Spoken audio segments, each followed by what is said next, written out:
Alhamdulillah. Alhamdulillah Rabbil Alameen wa salatu wa salamu ala Sayyidil Mursaleen wa ala alihi wa ashabihi ajma'in. Qala Allahu Ta'ala fil Qur'anil Azim wal Furqanil Majid ba'da a'udhu billahi minash shaitanir rajim. Bismillahir Rahmanir Rahim. Wa yarfa'illahu alladhina amanu minkum walladhina utul ilma darajat. وقال النبي صلى الله عليه وسلم منهومان لا يشبعان منهوم في العلم ومنهوم في المال أو كما قال عليه الصلاة والسلام. صدق الله مولانا العظيم وصدق رسوله النبي الكريم ونحن على ذلك من الشاهدين والشاكرين والحمد لله رب العالمين. புகழ் அனைத்தும் அல்லாஹ் ஒருவனுக்கே. சாந்தியும் சமாதானமும் கண்மணி ரசூலுல்லாஹி ஸல்லல்லாஹு அலைஹி வஸல்லம் அவர்களின் மீதும் அவர்களை பின்பற்றிய உத்தம சத்திய சஹாபாக்கள், தாபஈன்கள், தபஅத் தாபஈன்கள், சுஹதாக்கள், சாலிஹீன்கள், நாதாக்கள், நல்லவர்கள், குறிப்பாக நம் அனைவரின் மீதும் அல்லாஹுவின் சாந்தியும் சமாதானமும் என்றென்றும் நின்று நிலவட்டுமாகுக. சிறப்பான மகிமை பொருந்திய இந்த பட்டமளிப்பு விழாவினுடைய தகுதிமிக்க தலைவர் கண்ணியத்திற்குரிய டாக்டர் சாஹிப் அவர்களுக்கும், சனது வழங்கி ஆசி உரை வழங்க இருக்கிற எங்களது அமானத் குழுமத்தினுடைய தலைவரும் எங்கள் ஆன்மீக குருவுமான கண்ணியத்திற்கும் மிகுந்த மரியாதைக்கு முறைத்தான ஹஸ்ரத் கிப்லா அவர்களுக்கும், மக்தூமியா என்ற உடனே ஆர்வம் வருவதற்கு காரணம், இங்கே எனது ஆசிரியர் பணியில் இருக்கிறார்கள். கண்ணியத்திற்குரிய வலியுல்லா ஹஸ்ரத் அவர்கள், ஒரு சிறந்த ஆளுமை எனது ஆசான் கண்ணியத்திற்குரிய ஹசரத் அவர்களுக்கும், மக்தூமியா அரபு கல்லூரியினுடைய தகுதிமிக்க முதல்வர் உள்ளிட்ட ஆசிரிய பெருந்தகைகள், சிறப்பான நிர்வாகிகள், செயல்திறன் மிக்க நிர்வாகிகள், ஆன்றோர்கள், சான்றோர்கள், பட்டம் வாங்குகிற ஆலிம்கள், ஹாஃபில்கள், அவர்களை பெற்றெடுத்த பெற்றோர்கள், உங்கள் அத்துணை பேர்களுக்கும் இஸ்லாத்தின் காணிக்கையான சலாத்தினை பதிலை எதிர்பார்த்து சொன்னவனாக, நிறைய பேர் சலாம் சொன்னாங்க, பதில் வல்ல, என் வார்த்தைகளை துவக்குகிறேன். அஸ்ஸலாமு அலைக்கும் வரஹ்மத்துல்லாஹி தஆலா வ பரக்காத்துஹு. பல்லப்பட்டியில் 9:30க்கு மேலே யாரும் அமரமாட்டார்கள் என்று தெரியும். எனக்கு பின்னால் கண்ணியத்திற்குரிய ஹஜ்ரத் அவர்கள் இருக்கிறார்கள். அவர்களின் பேச்சை பார்த்துத்தான் பேச்சு பழகியவர்கள் நாங்கள். அதனால் சீக்கிரம் முடித்து ஹஜ்ரத் அவர்களுக்கு வழிவிடுவேன் என்ற உத்தரவாதத்தோடு ஒரு சில செய்திகளை உங்களோடு நான் பகிர்கிறேன். அரபி மதரசாவில் ஓதி கொடுக்கிற ஆசிரியர்கள் எப்படிப்பட்டவர்கள்? அவர்கள் கற்றுக் கொடுக்கிற அல் குர்ஆன், அதை ஒட்டிய நூல்கள், அது எவ்வளவு முக்கியம் வாய்ந்தது என்பதை 2 உதாரணங்களால் நான் சொல்லி முடித்து விடுவேன். இந்த ஆசிரியர்கள் மரத்துக்கு ஒப்பானவர்கள். அவர்கள் கற்றுக் கொடுக்கிற அல் குர்ஆன், ஹதீஸ் எல்லாம் மலைக்கு ஒப்பானது. மழை இருந்தால் தானே மரம் வளரும். இந்த மரங்கள் எப்படிப்பட்ட மரங்கள்? எங்களது ஆசிரிய பெருந்தகைகள்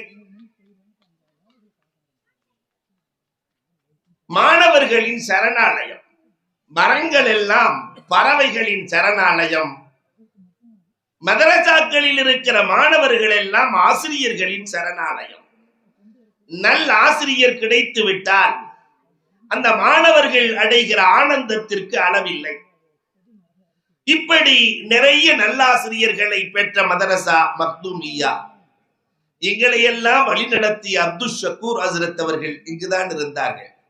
அவர்களை வழிநடத்திய அரபி ஹசரத் அவர்கள் இங்குதான் இருந்தார்கள்.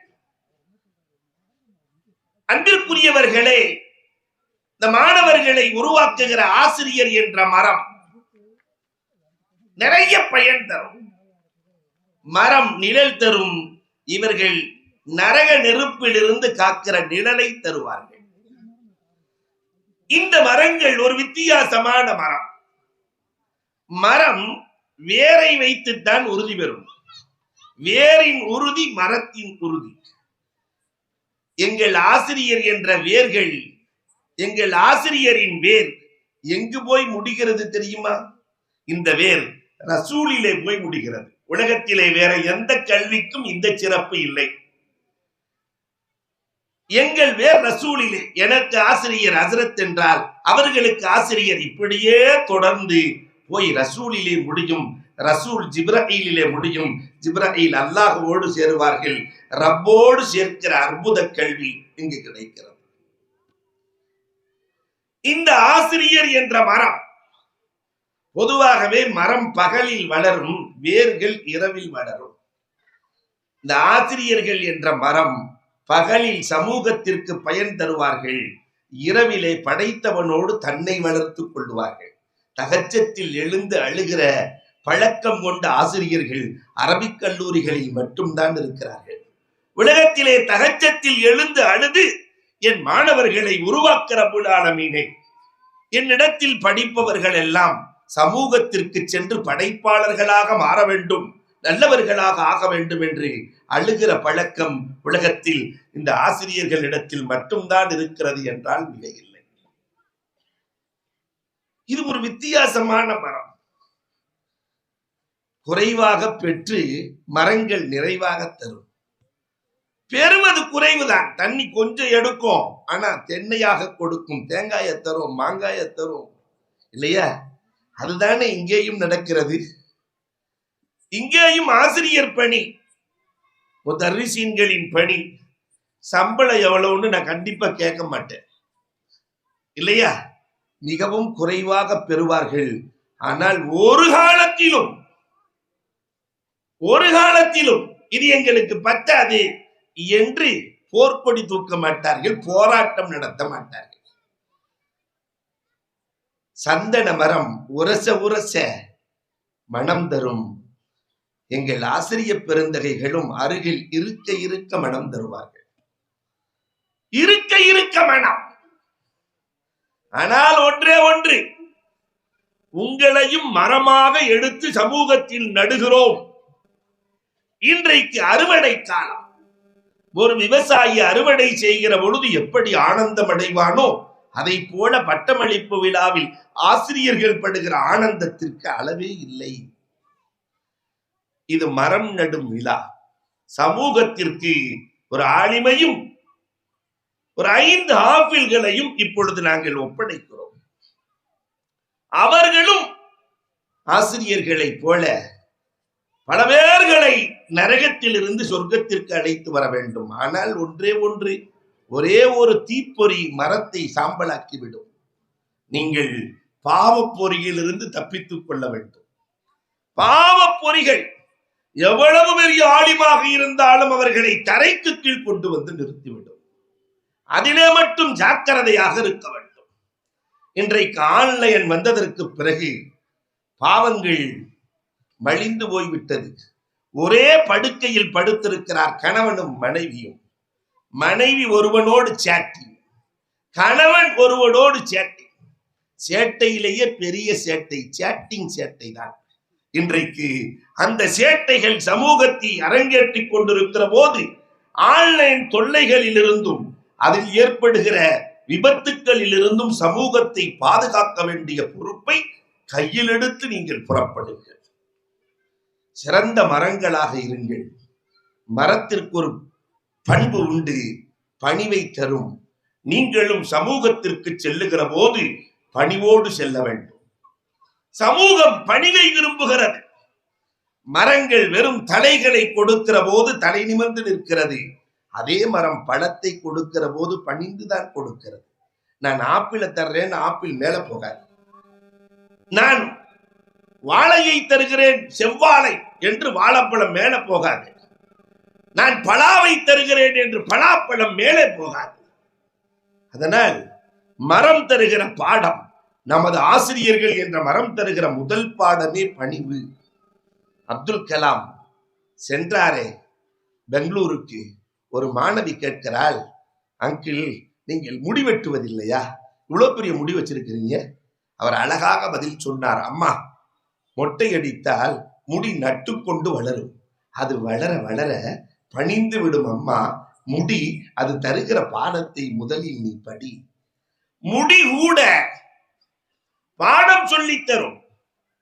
அந்த பாடங்களை எல்லாம் நாம் பணிவோடு சொல்லித்தர. மரத்திற்கு ஒரு பழக்கம் இருக்கிறது, கல்லால் எரிந்தாலும் கனியைத்தான் தரும். எருமூன பில் அஹ்ஜார் அர்மீஹிம் பில் அஸ்மா. புளியம்பழத்தை நம்ம பூவை வைத்தா புடுங்குவோம், கல்லால் எரிகிறோம், அது பழம் தருகிறது. சில நேரங்களில் சமுதாயத்தில் இருந்து கற்கள் வரும், சொற்கள் வரும், எல்லாம் வரும். ஆனால் நம்மிடத்திலிருந்து செல்வது கனிகளாகத்தான் இருக்க வேண்டும். மரத்திற்கு மென்மை இருக்கிறது, மென்மை இருக்கிறது. நாமும் சமூகத்திலே கடுமையை விட மென்மையை தேர்வு செய்து சொல்ல வேண்டிய பொறுப்பு நமக்கு இருக்கிறது. கடுமை என்றைக்கும் காணாமல் போகும். ஆரணி பாபாவிடத்திலே சில இறைநேசர்கள் எப்பொழுதுமே பெரிய விஷயத்தை சுருக்கமாய் சொல்வார்கள். ஒருத்தர் ஆரணி பாபாட்ட வர்றாரு, நான் எப்படி வாழ்றதுன்னு கேட்டார். நான் இங்கேயே ஆரணி பாபா சொல்றேன்னா எல்லாத்துக்கும் தெரியும். வந்தாரு, எப்படி வாழ்றதுன்னு கேட்டாரு. பாபா சொன்னாங்க, புளியம்பழத்தை போல் வாழ்ந்துகொள். ஒரே வரிதான், புளியம்பழத்தை போல் வாழ்ந்துகொள். புரியலையே, பழம் தோளில் ஒட்டாது, தோல் பழத்தில் ஒட்டாது. புளியம்பழம் உலகத்திலே வாழ வேண்டும், ஆனால் ஒட்டாமல் வாழ வேண்டும். இதே மாதிரி சாதி இடத்திலே கேட்டார்களா, அல்லாமா சாதி இடத்திலே எப்படி வாழ்வது என்று 85 வயசு சாதி இடத்திலே கேட்க, சாதி அழகாக சொன்னார். வாயை திறந்து காட்டி, ஏன் வாய் மாறி வாழ்ந்து கொண்டார். வாய் மாறி வாழ்ந்து கொண்டா வாழலாம், வாய் மாறி வாழுன்னா புரியல.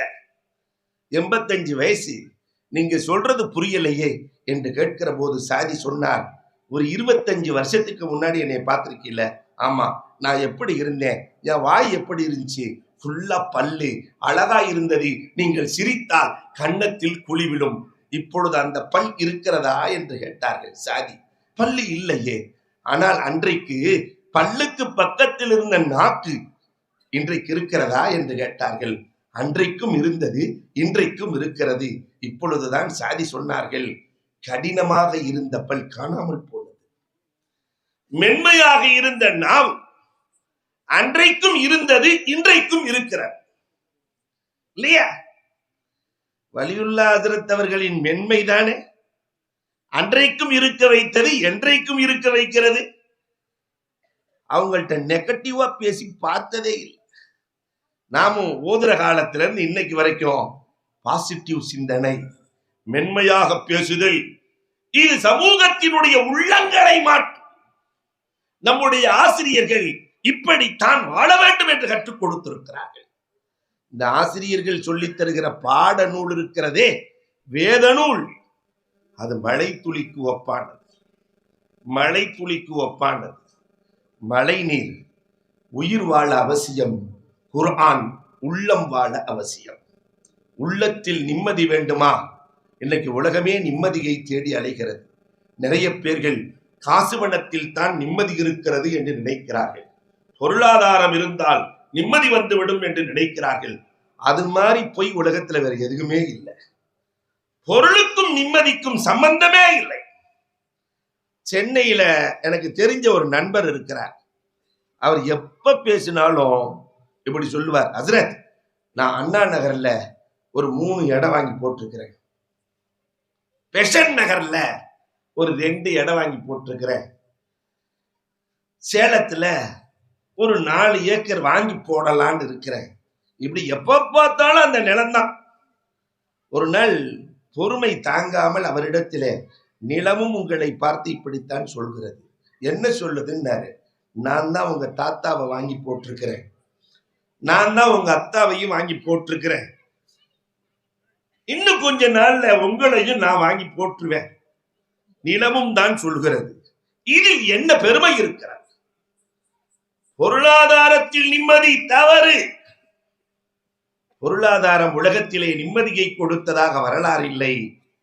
நபியுனா ஈசா அலைஹிஸ்ஸலாத்தின் வரலாறு இதற்கு சான்று. பாலைவனத்துல போயிட்டு இருக்கிறாங்க. போகிற போது குச்சியை வைத்து குத்தி கொண்டே செல்கிறார்கள். ஒரு இடத்துல டம் டம் என்று சத்தம் கேட்கிறது. தோண்டினார் ஒரு சின்ன குடம், அதற்குள் தங்க காசு. நாம பார்த்தா என்ன நினைப்போம்? அல்ஹம்துலில்லாஹ் இல்லையா? ஆனால் அவர்கள் அதை தொடவில்லை. யா கத்லா குர்ரிகைன், கொலகார பாவியே, நான் உன்னை தொடவே மாட்டேன் என்று அப்படியே விட்டு விட்டு சென்றார்கள். 5 நிமிடத்திலே ஒருவர் பின்னால் வருகிறார். தங்க குடம், தங்க காசு. பார்த்தவுடன் ஆசை, வேகமாக எடுத்தார். இதை இன்னொரு ஆள் பார்த்துட்டாரு. மாப்பிள்ள, நம்ம பாஷையில சொல்றேன், மாப்பிள்ள நானும் பார்த்துட்டேன், எனக்கு வேணும். இது பொக்கிஷம். சரி, பிரச்சனை இல்லை, விடுவா. தங்க காசு ஆளுக்கு பாதியா பிரிச்சாச்சு. பிரிச்சு முடிச்ச உடனே அந்த ஆளு கேட்டான், அப்ப குடம் அப்படின்னா. குடம் ஒண்ணுதானே இருக்கு. இவன் சொன்னா, முதல்ல பசியா இருக்கு, சாப்பாடு வாங்கிட்டு வா, சாப்பிட்டுட்டு பேசுவோம். நான் சாப்பாடு வாங்க செல்லுகிற போது அடித்து செல்லலாம் என்று நினைக்கிறாயா? ஒரு காலத்திலும் நடக்காது. நீ போய் வாங்கிட்டு வா. அவ்வளவுதானே பிரச்சனை. நானே போயிட்டு வாங்கிட்டு வர்றேன். சாப்பாடு வாங்க செல்லுகிறார். அதற்குள் மூளை வேகமாக வேலை செய்கிறது. பக்கத்தில் இருக்கிற மரத்திலே இருக்கிற கட்டையை கூர்மையாக்கி சாப்பாட்டை கொண்டு வந்து வைத்தவுடன் வேகமாக குத்தினான். ஆளை கொலை செய்துவிட்டு தங்க குடம், முழு தங்க காசையும் எடுக்கிறார். கடும் பசி, சாப்பிட்டு விட்டு செல்லலாம் என்று உட்கார்ந்து சாப்பிடுகிறார். சாப்பிட்டு முடித்தவுடன் இவனும் இறந்து விடுகிறான். வர்ற வழியில் அவன் சாப்பாட்டுல விஷத்தை கலந்து கொண்டு வந்தான். 2 பேரும் செத்து கிடக்கிறார்கள். அந்த தங்க குடமும் காசும் அப்படியே இருக்கிறது. மாலை நேரத்திலே ஈசா அலைஹிஸ்ஸலாம் வருகிறார்கள். பார்த்தாங்க, யா கத்லா, உலகார பாவியே, அதற்குள் 2 பேர்த்த போட்டியா? 2 பேரை தீர்த்து விட்டாயா? பணம் வருவதற்கு முன்னால் நம் குடும்பத்தில் இருந்த ஒற்றுமை இன்றைக்கு இருக்கிறதா? பணம் வருவதற்கு முன்னால் நம்மிடத்தில் இருந்த ஐக்கியமும் அன்பும் இன்றைக்கு நம்மிடத்தில் இருக்கிறதா? பணம் ஒரு காலத்திலும் நிம்மதியை தரார். ஆனால் இங்கே கொடுக்கப்படுகிற இந்த குர்ஆன், கல்வி ஞானம் நிம்மதியை தரும். மழை துளி மனிதன் வாழ அவசியம்.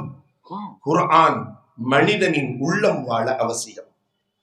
மழை நீரை யாரும் கை கொண்டு தடுத்து விட முடியாது. யாராவது மழை வர்றதை தடுத்து நிறுத்த முடியுமா? குர்ஆனின் வருகையையும் உலகத்தில் யாரும் தடுத்து நிறுத்தி விட முடியாது. உலகம் நினைக்கிறது இஸ்லாமியர்களை அழித்து விடலாம் என்று, குர்ஆனை ஒழித்து விடலாம் என்று. உலகம் முழுவதும் நினைத்தாலும் மழையை தடுப்பது எப்படி சாத்தியம் இல்லையோ, குர்ஆனின் வருகையை தருவதும் நிறுத்துவதும் சாத்தியமில்லை. ஒரே ஒரு வசனத்திற்கு, ஒரே ஒரு சூறாவுக்கு தப்சீர் எழுத சொல்லி பல கோடி கொடுக்கிறார்கள். அந்த சூரா மாதிரி எந்த சூரா தெரியுமா? இன்னா அத்தீனா மாதிரி, மாதிரி சூரா, மாதிரி சூரா எழுத வேண்டும். தேர்ந்தெடுக்கப்பட்டவர் ஃபைசி. யார் அந்த ஃபைசி? புள்ளி இல்லாத எழுத்துக்களிலேயே கவிதை எழுதக்கூடியவர் ஃபைசி. புள்ளி உள்ள எழுத்த வாழ்க்கையில பயன்படுத்தவே இல்லை. பாவுல ஒரு புள்ளி இருக்கு, கேவலமாக நினைத்தார். 2 புள்ளி ரொம்ப ரொம்ப கேவலம். 3 புள்ளிய திரும்பி கூட பார்க்க மாட்டார். புள்ளி உள்ள எழுத்துக்களை கேவலமாக நினைத்தார். என்ன காரணம் என்று கேட்கிற போது அவர் சொன்னார், லா இலாஹ இல்லல்லாஹ் முஹம்மதுன் ரசூலுல்லாஹ் என்ற கலிமாவில் அல்லாஹ் புள்ளி உள்ள எழுத்துக்களை பயன்படுத்தவில்லை. காரணம், அல்லாஹ்வின் மீதும் ரசூலின் மீதும் ஒரு புள்ளி கூட விழுந்து விடக்கூடாது என்பதற்காக. என் கவிதையிலும் புள்ளி உள்ள எழுத்துக்கள் வராது. அவர்கிட்ட போய் கோடியை கொடுத்து இன்ன ஆத்தை நான் மாதிரி எழுத சொல்ல என்ன எழுதினார் தெரியுமா? லா ஹத்தலி மஹாமிதி வலா அத்தலி மகாரிமிஹி மாஉன் லா சாஹிலலா. இதுலயும் புள்ளி இருக்க. இந்த இன்னா அத்தைனாவை புகழ்வதற்கு வார்த்தைகள், இதில் இருக்கிற நற்குணங்களை எண்ணி முடிக்க முடியாது. இது கரையில்லா கடல். ஒரு சூறாவே இப்படி என்றால் அல்லாஹு அக்பர். 6666 வசனங்கள். இங்கு தடுக்க முடியாத அந்த அற்புத மழையை தாங்கி நிற்பவர்கள் தான் ஹாஃபிலுல் குர்ஆன்கள். மழை துளியின் எண்ணிக்கையை யாராவது எண்ணியவர்கள் உண்டா? டிஜிட்டல் மார்க்கெட்டிங் இன்றைக்கு எத்தனை துளி பல்லவட்டியில் மழை பொழிந்தது உங்க கம்ப்யூட்டரை வச்சு சொல்லுங்கன்னு சொன்னா துளியை சொல்ல முடியுமா? இதை போன்றுதான் குர்ஆனுக்குள் இல்லாத கலைகளே இல்லை. அத்தனை கலைகளும் மழை துளியை போல எல்லா குறைகளும் அல் குர்ஆனுக்குள் இருக்கிறது. அதைத்தான் இவர்கள் பெற்றிருக்கிறார்கள். மழைக்கும் குர்ஆனுக்கும் நிறைய தொடர்பு உண்டு.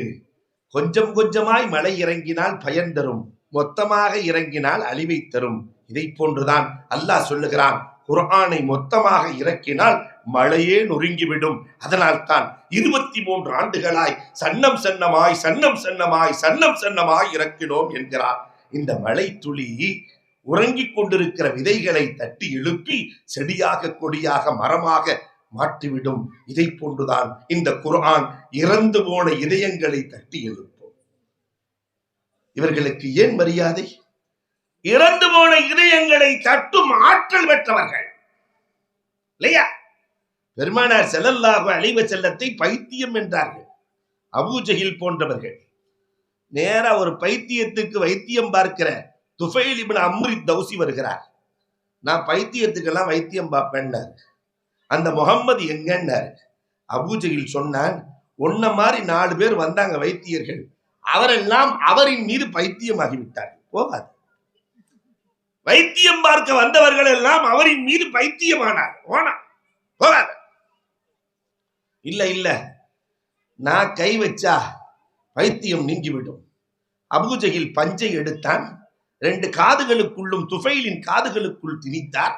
இப்ப போ, முகம்மது இடத்திலே நீ பேச வேண்டும், அவர் பேசுவது உன் காதில் விழக்கூடாது. போ. நேரா போனாரு துஃபைல் இப்னு அம்ர் தௌசி. 2 வார்த்தை, மன் அன்த மா அன்த என்று கேட்டார். நீங்க யாருன்னாரு. பெருமானார் அன முஹம்மது இப்னு அப்துல்லா, அப்துல்லாவின் மகன் முகம்மது என்றார்கள். மா அன்த, நீங்கள் என்ன கொண்டு வந்திருக்கிறீர்கள்? அல்ஹம்து சூராவை தான் பெருமானார் ஓதினார்கள். பஞ்சு பறந்தது, நெஞ்சு திறந்தது. அஷ்ஹது அல்லா இலாஹ இல்லல்லாஹ் அன்னக ரசூலுல்லாஹ் என்று ஈமான் கொண்டார்களே, அந்த இதயத்தை, இடிந்து போன இதயத்தை எது ஹயாத்தாக்கியது? அல் குர்ஆன். அதைத்தான் இவர்கள் பெற்றிருக்கிறார்கள். மழை துளிக்கு ஒரு பவர், பல கனி உள்ள மரங்களை உருவாக்கும். பெய்கிற மழை ஒண்ணுதான், ஆனால் அதிலிருந்து வருகிற மரங்கள், ஆப்பிள் மரம் வரும், ஆரஞ்சு மரம் வரும், சாத்துக்குடி வரும், எல்லாம் வரும். அல் குர்ஆன் ஒன்றுதான். அதிலிருந்து உருவானவர்கள் எத்தனை துறைகளில் மிளர்கிறார்கள். ஒரு நீதிபதி வேண்டுமா? உபையை பாருங்கள். மருத்துவர் வேண்டுமா? ஆயிஷாவை பாருங்கள். ஆட்சியாளர் வேண்டுமா? அபூபக்கர் உமரை பாருங்கள். துறவி வேண்டுமா? அபூதர்ரை பாருங்கள். எல்லா துறைகளுக்கும் அங்கு விளக்கம் இருக்கிறது. அல்லாஹு அக்பர். அதே நேரத்தில் மழை தண்ணீராய் மாறி வெள்ளமாய் ஓடுகிற போது நீச்சல் தெரியவில்லை என்றால் மூர்ச்சையாக வேண்டியிருக்கும்.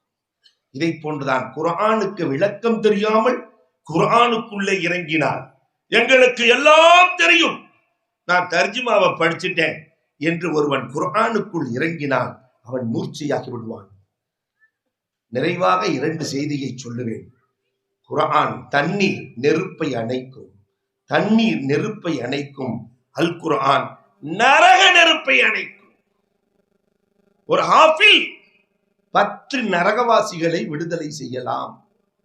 இன்னைக்கு இங்க 5 ஹாஃபில் உருவாகி இருக்காங்கல்ல, இவங்களை பத்தி என்ன நினைக்கிறீங்க? உங்களுடைய எண்ணம் என்ன? அன்புக்குரியவர்களே, இங்கு ஏறத்தாழ ஹிஃபுல்ல 20 பேர் ஓதுவாங்களா? 20 பேர் ஓதுகிறார்கள் என்றால், குர்ஆனை மனனம் செய்கிறார்கள் என்றால், குர்ஆனை பொறுத்தவரை எழுத்துக்கு நன்மை, வார்த்தைக்கோ வாக்கியத்திற்கோ அல்ல. ஒரு எழுத்துக்கு 10 நன்மை. இவர்கள் காலையில் 4 மணிக்கு எழுகிறார்கள், இரவு 10 மணிக்கு படுக்கிறார்கள். எவ்வளவு நேரம்? 4 to 10 பள்ளப்பட்டிக்காரர்கள் கணக்கில கெட்டிக்காரர்கள் இல்லையா? 18 மணி நேரம். 18 மணி நேரத்துல 8 மணி நேரத்தை விட்டு விடலாம்.